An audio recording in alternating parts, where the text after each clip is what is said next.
여러분 54절에 보면요. 이날은 준비일이요. 안식일 전날입니다. 준비일 다음이 안식일이에요. 안식일이 거의 되었더라. 여러분 55절을 보면요. 예수와 함께 온 여자들이 뒤를 따라가서 그의 무덤과 그 시체를 어떻게 두었는지를 봅니다. 그리고 56절에 보면요. 돌아가 향품을 준비합니다. 향유를 준비해요. 그리고 안식일에는 아무것도 못하고 쉬죠. 계명에 따라서. 여러분 유대의 시간 개념은 우리의 시간 개념과 다르다는 걸 다 알고 계실 거예요. 저희는 이제 밤 12시가 되면 새로운 하루가 시작하지만 유대는 해가 지면 새로운 하루가 시작합니다. 예수님 새벽 3시에 오후 3시에 십자가에서 운명하셨잖아요.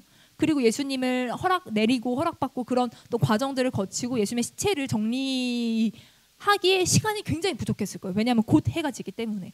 그래서 급히 이제 그렇게 처리한 과정들을 이 여자들이 본 거예요. 그리고 24장 1절로 넘어가면 안식일을 다 지내고 해가 뜬 그 새벽 첫날 새벽에 여자들이 향유와 향품을 준비했잖아요. 그걸 가지고 무덤에 갑니다. 여러분 55절에 시체를 어떻게 두었는지 봤다고 했잖아요. 제가 말하면 감사합니다. 잘 따라오고 있어요. 시체를 어떻게 넣었는지 봤어요. 근데 여러분 시체를 어떻게 놨는지를 요한복음이 조금 더 자세히 설명을 해줍니다. 우리 요한복음 19장 39절에서 42절. 이것도 우리 형제자매 교독하면서 함께 읽어보도록 하겠습니다. 요한복음 19장. 네, 우리 형제님들부터 읽어주세요. 시작. 일찍이 예수께 밤에 찾아왔던 니고데모도 몰약과 씨앗 섞은 것을 100리터쯤 가지고 온지라.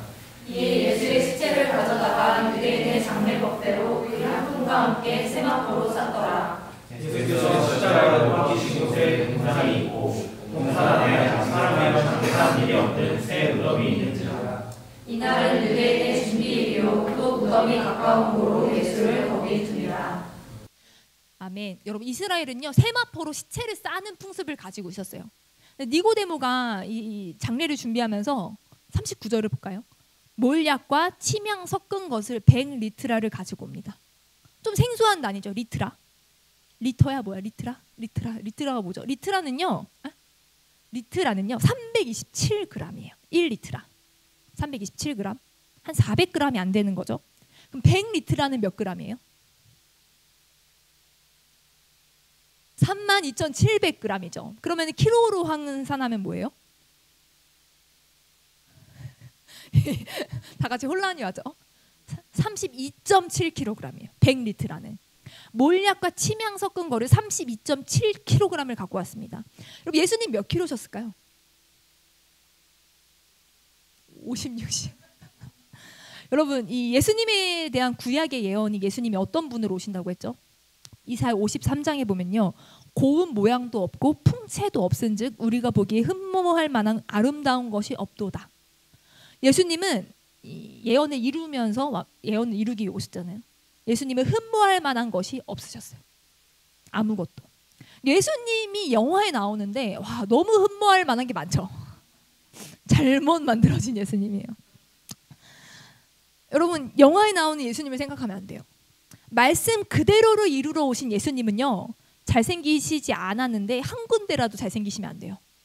정말 어디 아니 넌 코라도 예쁘다, 아니 너는 이라도 가지런하다, 아니 너는 눈썹이라도 예쁘네 이러면 안 돼요. 너는 머리라도 참 예쁘다 이러면 안 돼요. 흠모할 만한 아름다운 것이 아무것도 없어야 됩니다.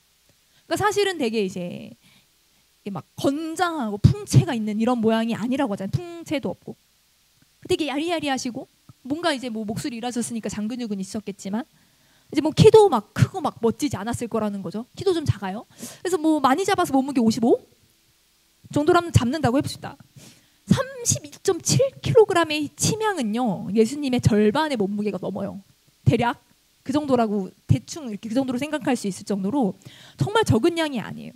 여러분 몰약과 침향을 섞었다고 하는데 몰약은 좀 익숙하죠. 성경에서 많이 들어봤어요. 언제 들어봤죠?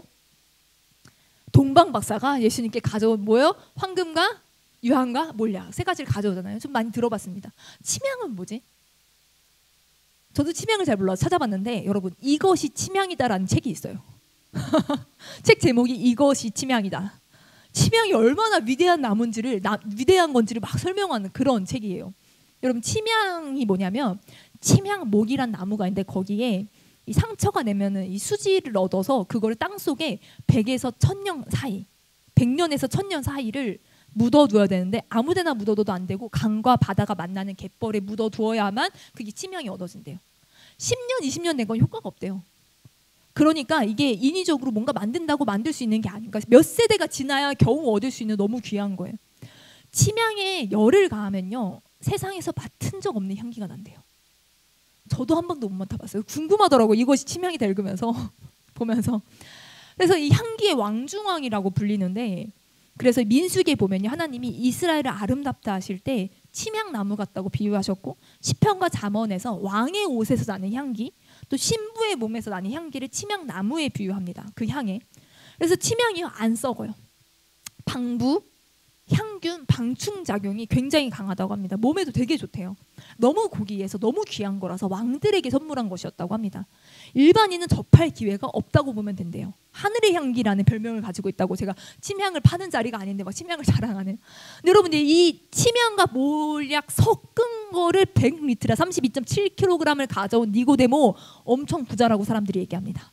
니고데모가 이걸 바로 구하는 건 니고데모는 진짜 부자였을 거다라고 사람들이 얘기해요. 여인들이요, 갈릴리에서부터 예수님 따라왔습니다. 그리고 예루살렘 입성을 지켜봤고요. 막 호산나 호산나 하는 걸 봤고요. 예수님 십자가에서 죽으시는 걸 봤어요. 근데 여러분, 이 여인들은요, 예수님의 시체를 어떻게 처리하는지를 봤잖아요. 장례를 어떻게 하는지를 봤잖아요. 그 침향 32.7kg 봤잖아요. 그 비싼 거. 말도 안 되게 비싼 모략과 침향 섞은 거. 근데 이 여인들은 왜 또 향품과 향유를 준비합니까? 이게 부족하다고 생각했을까요? 32.7kg의 몰약과 침향을 섞은 이 엄청난 향유와 향품이. 이걸로는 안 돼. 우리 예수님 더 많은, 그런 마음이었을까요? 아니면 예수님 부활하셔야 되니까, 안 썩어야 되니까 방부제로 떡칠해가지고 방부제 막 이런 거 막 머리부터 발끝까지 떡칠해서 부활하실 때 상하지 않은 몸으로 부활하실 수 있도록 준비한 걸까요? 엄청 충분했는데 왜 향유와 향품을 또 준비하냐는 거예요. 왜 그랬을까요? 어떤 마음이었을까요? 여러분, 일반적으로 이스라엘의 장례에서 남녀 역할이 나눠져 있었대요. 남자는 보통 시체를 웅고, 여자는 곡을 하고 울고 향유를 바르고 세마포를 싸는 일을 했대요. 근데 로마가 형벌을 받아 죽은 사람에 대해서는 곡을 못하게 했대요. 그러니까 예수님 십자가에 죽은 건 형벌이었잖아요. 로마의 형벌. 그래서 예수님의 죽음 앞에 여자들이 울 수가 없어요. 아무도 소리내어 울지 못했어요. 다 속으로만 흐느껴 울 뿐이었어요. 그리고 예수님 시체가 내렸지만 자기들이 예수님의 죽음을 위해서 준비한 게 없어가지고 향유를 바르는 일도 못했고요. 세마포 싸는 일도 못했어요. 장례에 전혀 참여하지 못했어요. 가장 사랑하는 예수님이 돌아가셨는데 자기는 아무것도 해줄 수 있는 게 없는 거예요. 여러분, 사랑하면 뭔가 해주고 싶은 마음이 생기잖아요. 여러분, 사랑하는 친구가 정말 아무리 부자여도 정말 내가 사랑하는 친구야. 부자야. 그래도 생일 때 나도 뭐라도 뭐 작은 거라도 해주고 싶잖아요. 그게 사랑하는 사람의 마음이잖아요. 근데 여러분, 이제 해가 거의 지기 때문에 안식일이 가까워져 있고, 그래서 예수님의 장례, 이 누가복음 23장 54절에 안식일이 거의 되었더라. 시체를 어떻게 둔지 받고 했지만 안식일이 다가왔기 때문에 이게 제대로 뭐 향품을 바르고 한 게 아니라 향품을 그냥 세마포랑 싸놨어요. 제대로 시체를 씻고 그런 과정을 가진 게 아니에요. 안식일이 가까이 오니까. 여기서 여인들이 자기들이 할 수 있는 걸 발견한 거예요. 이들의 입장에서는요, 예수님께 해드릴 수 있는 마지막 섬김이에요. 예수님 죽으셨으니까. 그래서 예수님의 시체를 다시 세마포를 풀고 향품과 향유를 정리하는 일들을 이 여인들이 하고 싶었던 거예요. 그래서 예수님의 장례에 자기도 뭐라도 동참하고 싶어서, 예수님께 마지막 뭐라도 해드리고 싶어서 그런 마음으로 이걸 준비했다는 거죠. 여러분, 이들의 사랑이 진짜인 게 뭐냐면요, 예수님이 이들한테 해줄 수 있는 게 이제 아무것도 없어요. 예수님 죽으셨잖아요. 이제 내가 예수님한테 향유, 향품, 여러분 이거 엄청 고가예요. 이거는 뭐 100리트라의 몰약과 치명에 비하면 싼 거지. 싼 거 아니, 진짜 비싼 고가거든요. 향료와 향품을 준비하는 게 진짜 비싼 고가인데, 예수님께 이들의 이 헌신을 드리고 이 귀한 걸 드리는 게 대가를 바랄 수 있는 게 아니었어요. 왜냐하면 죽은 사람을 대상으로 하는 거기 때문에. 여러분, 이게 진짜 사랑인 거죠. 여러분, 우리는요, 여러분, 예수님이 아무것도 안 해주시더라도 우리가 예수님께 가장 좋은 걸 드릴 수 있나요? 아니면 예수님 뭘 해주셔야만 좀 드릴 수 있는 사람들인가요? 등가 교환 정도는 돼야 되나요? 이 정도 헌신했으면 이 정도는 해주셔야지. 이 정도를 드렸는데 뭐 안 해주신다고요? 여러분, 여러분, 우리의 사랑은 아무것도 못 받을 걸 알면서 드릴 수 있는 사랑인가요? 여러분, 이 여인들의 사랑은 진짜였던 것 같아요. 그런 차원에서 갈릴리에서부터 예수님을 섬기러 따라왔어요. 예수님이 여정에 동참했어요. 나름 여행이잖아요. 이 사람들이 예루살렘에 사는 사람들이 아닌데, 그러니까 여행이라서 돈을 좀 챙겨왔겠지만 뭐 챙기면 얼마나 챙겼겠어요. 향품과 향과 엄청 고가인데 수입품이에요. 부의 상징이고 고귀한 선물이었어요. 여러분, 이 여자들은 누구라고 말하냐면 막달라 마리아와 요한나와 야고보의 모친 마리아라, 또 그와 함께한 다른 여자들이라고 얘기하거든요. 여러분, 이 막달라 마리아가 우리가 7귀신 쫓은 그 막달라 마리아가 아니라고 합니다. 예수님을 쫓아다녔던 재산이 많았던 여인이래요. 물론 뭐 여러 가지 얘기가 있지만 예수님과 제자들을 물질적으로 지원하는 역할을 했다고 합니다. 물론 뭐 부자였을 수 있어요. 그리고 여자가 한 명이 아니라 여러 명이었을 수 있어요. 그렇지만 향품을 사기 위해선 굉장히 많은 돈을 지불했어야 됐어요. 굉장히 많은 대가를 치렀어야 됐어요. 그리고 여러분, 이 여인들이 새벽 일찍 일어나 무덤으로 가잖아요. 여러분, 예수님을 향한 엄청난 열심과 열정으로, 내가 사랑하는 예수님, 마지막으로 내가 예수님께 이거 해드려야지, 마지막으로 내가 향유와 향품으로 예수님의 장례를 다시 정돈해드려야지, 그런 마음으로 달려가는데, 마가복음 16장에 보면요, 누가 우리를 위하여 무덤 문에서 돌을 굴려주리오 하면서 갑니다. 여러분, 이 무덤 문을 돌이 막고 있었기 때문에 이게 여자들 몇 명의 힘으로 밀 수 있는 게 아니었잖아요. 그러니까 사실은 새벽 일찍 가서 그걸 누가 밀어줄 수 있을지에 대한 대안도 없어요. 남자들이라도 좀 데리고, 일꾼이라도 좀 데리고 고용해서 가거나 이런 것도 아닙니다. 그냥 해 뜨니까 조금 날 밝아지니까 바로 달려간 거예요. 여러분, 왜 돌을 열 방법을 강구하지 않고 갔을까요? 이 여자들이 다 F였을까요? T라면 안 그랬을까? 조금 객관적으로 아무리 슬퍼도 좀 생각을 해보자. 우리가 돌문을 어떻게 여니? 좀 사람을 고용해서 조금 날이 더 밝으면 갈까? 이런데 현실적인 대안을 세우지 않은 이유가 사랑해서 그렇죠. 사랑해서 지금 뭐 계산하고 뭐가 할 것도 없는, 예수님을 향한 사랑과 헌신을 쏟아부어 여인들이 대책 없이 그냥 막 달려갑니다. 갔는데 무덤이 열려 있어요. 그리고 예수님이 없어요. 이미 부활하셨습니다. 그럼 여러분, 이 향유와 향품 어떻게 되는 거예요? 예수님을 향한 이 뜨거운 열정이고 마지막 사랑의 표식이었던 이 향품과 향유. 여러분, 2명의 천사가 그들을 만나죠. 뭐라고 말하냐면 예수님의 말씀을 기억해라 라고 합니다. 예수님 뭐라고 말씀하셨죠? 다시 살아나겠다 말씀하셨어요. 몇 번? 정말 많이. 예수님 여러 번 말씀하셨어요. 다시 살아날 걸. 1번, 2번, 3번, 4번 계속 말씀하셨어요. 이들이 예수님의 말씀을 기억합니다. 맞다, 제3일에 살아나겠다 하셨지.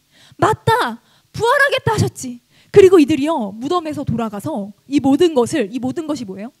자기들이 무덤으로 갔던 일, 무덤 문이 열려 있었던 일, 예수님의 시체가 없었던 일, 천사를 만나서 말씀을 기억하라는 얘기를 들었던 이 모든 일들을요, 11사도, 왜 한 명 빠졌어요? 가룟 유다 빠졌죠. 11사도와 그와 함께한 사람들에게 알립니다. 여러분, 이 여인들이요, 부활의 증인으로 달려나가거든요. 아직 복음의 소식을 듣지 못한, 당연히 못 들었겠지만 아직 듣지 못한 자들에게 예수님이 살아나셨다라는 소식을 전하러 달려갑니다. 부활의 소식을 아직 듣지 못한 자들은요, 사망의 두려움에 사로잡혀 있을 수밖에 없어요. 제자들이요, 예수님이 죽었기 때문에 자신들도 잡혀 죽을 수 있다는, 예수님과 일행이기 때문에, 도당이기 때문에 그런 두려움 가운데 사로잡혀 있었어요.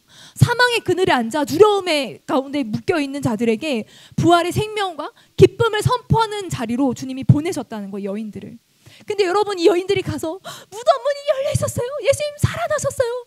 천사들이 우리에게 예수님 하신 말씀을 기억하라고 했어요. 예수님 부활하신다고 하셨죠. 막 찡찡찡찡 굉장히 하이톤으로 얘기했겠죠. 저처럼 이렇게 높은 말로 막 예수님 살아나셨습니다 이렇게 안 했을 거예요. 막 얘기했는데 아무도 안 믿어요. 모두가 허탄한 말로, 근거 없는 말로 여겨 믿지 않았습니다. 여러분, 부활의 증인으로 달려나가도 아무도 우리 말을 안 믿을 수 있다는 거예요. 복음을 전하러 가셔서 복음을 전했는데 아무도 안 믿는걸요? 여러분, 부활의 첫 증인들도 그랬어요. 심지어 부활의 예고를 여러 번 들었던 제자들에게 나누는데도 그랬어요. 선교지 나가 복음 전했는데 아무도 안 믿던데요? 부활의 첫 증인들도 그랬습니다. 이사야 선지자도 하나님께 물었어요. 주여, 우리가 전한 것을 도대체 누가 듣습니까?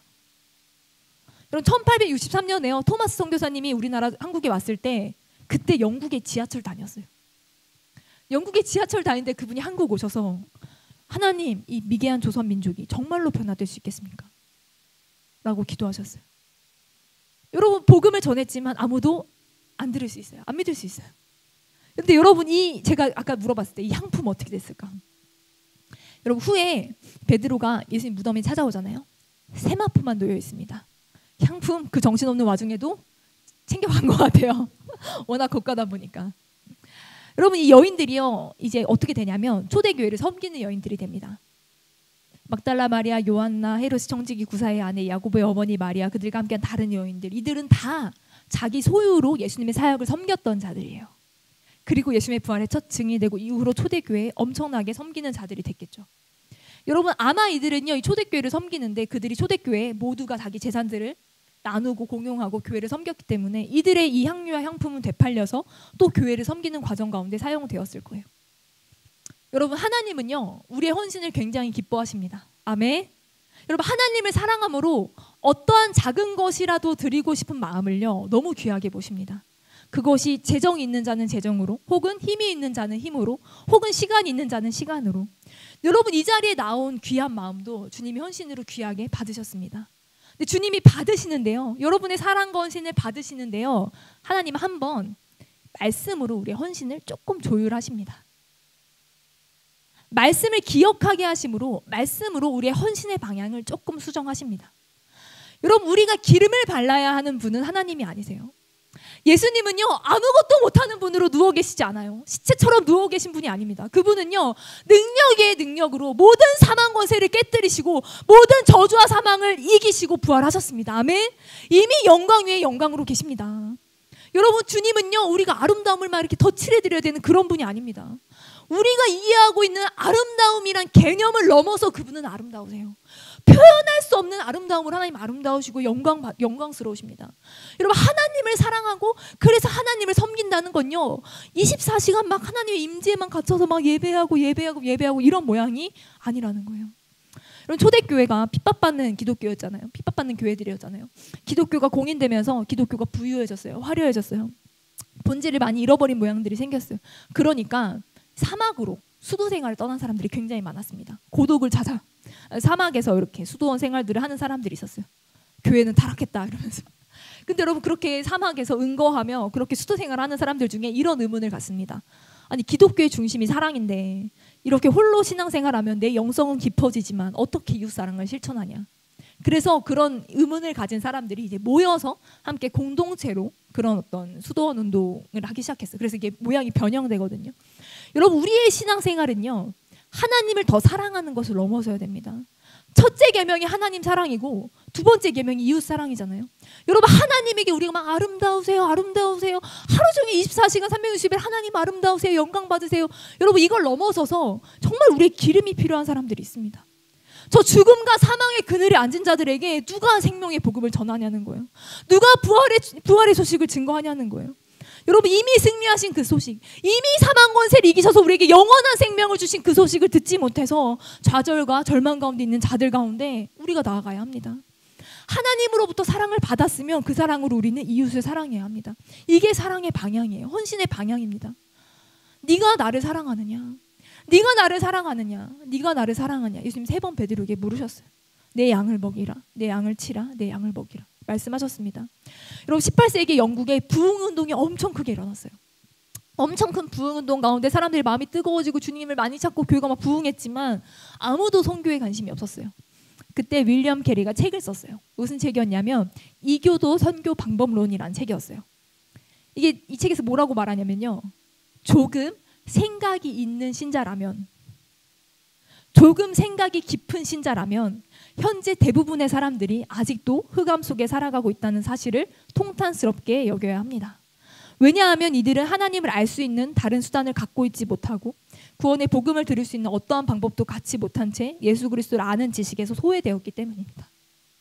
생각이 조금만 깊어지면 이 사실을 통탄스러워해야 된다는 거예요. 여러분 이 책이요 베스트셀러가 돼서요 수많은 사람들을 선교적으로 웨이크업시 깨웁니다.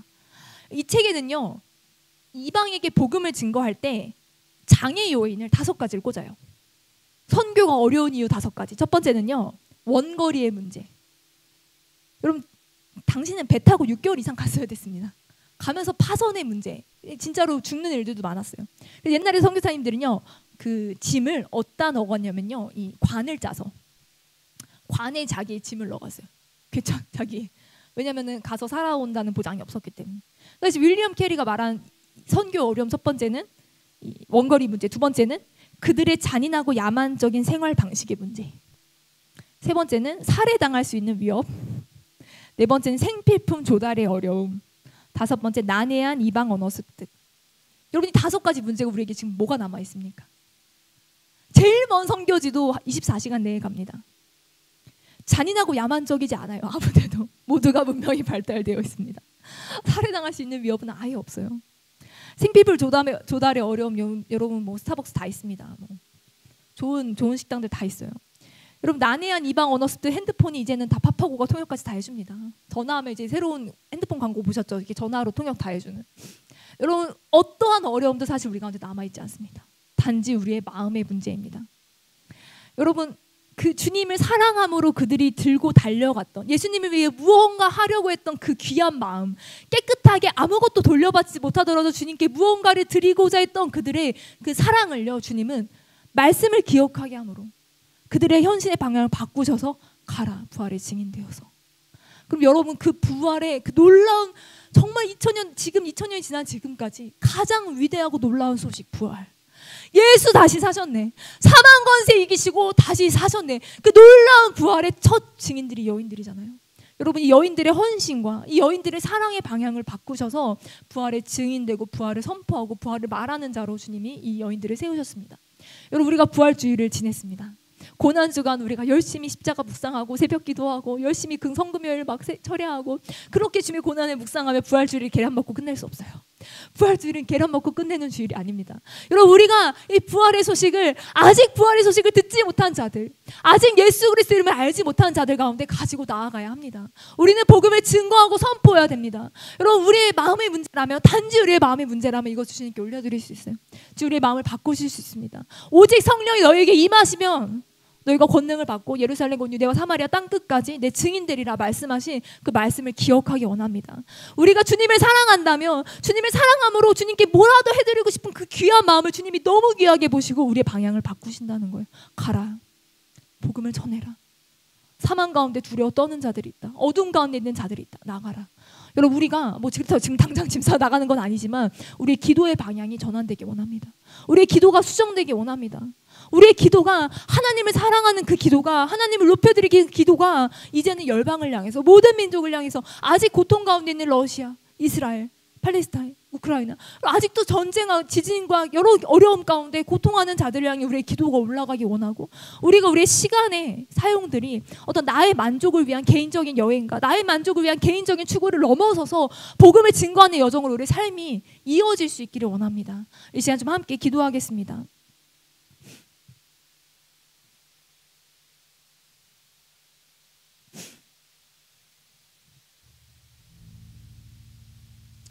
우리 함께 기도할 때, 예 주님 사랑합니다.